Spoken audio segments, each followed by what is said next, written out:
बिस्मिल्लाहिर्रहमानिर्रहीम।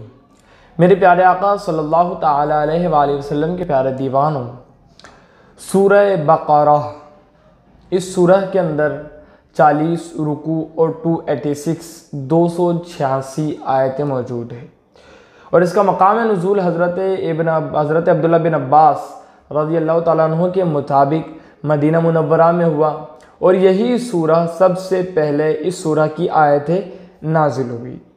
आका करीम अलैहिस्सलाम के प्यारे दीवानों, आज मैं आपको इसकी फजीलत बताने वाला हूँ और ये कितनी पावरफुल सूरह है, आपको इस फजीलत से पता लग जाएगा। सही मुस्लिम में हज़रत अबू हुरैरा रज़ियल्लाहु ताला अन्हु से मरवी है कि रसूल आज़म सल्लल्लाहु अलैहि वसल्लम ने इरशाद फरमाया कि अपने घरों को मकाबिर न बनाओ, कब्रें न बनाओ, कब्रस्तान न बनाओ। शैतान उस घर से भागता है जिसमें सूरह बकरा पढ़ी जाती है। हुजूर अलैहिस्सलाम ने फरमाया कि अपने घरों को कब्रें न बनाओ या अपने घर को कब्रस्तान न बनाओ। या रसूल अल्लाह, किसी का घर कब्रस्तान कैसे बन सकता है? उसके घर में कब्रें कैसे आ सकती? तो हुजूर फरमाते, जिस घर में सूरह बकरा की तिलावत न होती हो वो घर कब्रें बन जाता है, वो घर वीरान हो जाता है। तो प्यारे आका के प्यारे दीवानों, घर में सूरह बकरा की तिलावत ज़रूर करें। इसी तरीके से आका ने फरमाया कि जिस घर में की तिलावत की जाती है उस घर से शैतान भाग जाता है।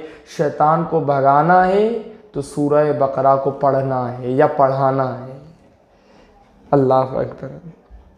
इसी तरीके से हज़रत अबू अमामा बाहिली रज़ियल्लाहु ताला अन्हु से रिवायत है कि रसूलुल्लाह सल्लल्लाहु अलैहि वसल्लम ने फरमाया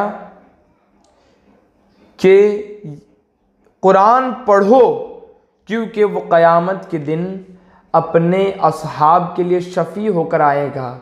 दो चमकदार सूरतें सूरह बकरा और आले इमरान को पढ़ो, ये दोनों क़यामत के दिन इस तरह आएंगी गोया दो अबर है या दो साइबान है या सफ बस्ता परिंदों की दो जमाअतें हैं, वो दोनों अपने असहाब की तरफ से झगड़ा करेंगी, यानी उनकी शफाअत करेंगी। सूरह बकरा को पढ़ो कि उसका लेना बरकत है और उसका छोड़ना हसरत है और अहले बातिल उसकी इस्तिताअत नहीं रखते। इस हदीस पाक से क्या पता चला? इस हदीस पाक से पता चला कि जो शख्स सूरह बकरा को पढ़ेगा तो वो सूरह उसकी शफाअत करेंगी, उसकी शफाअत करेंगी। और हदीस के अल्फाज अगर कहूँ तो रसूल आज़म ने फरमाया कि ये दो सूरतें सूरह आले इमरान और सूरह बकरा उसकी तरफ से झगड़ा करेंगी।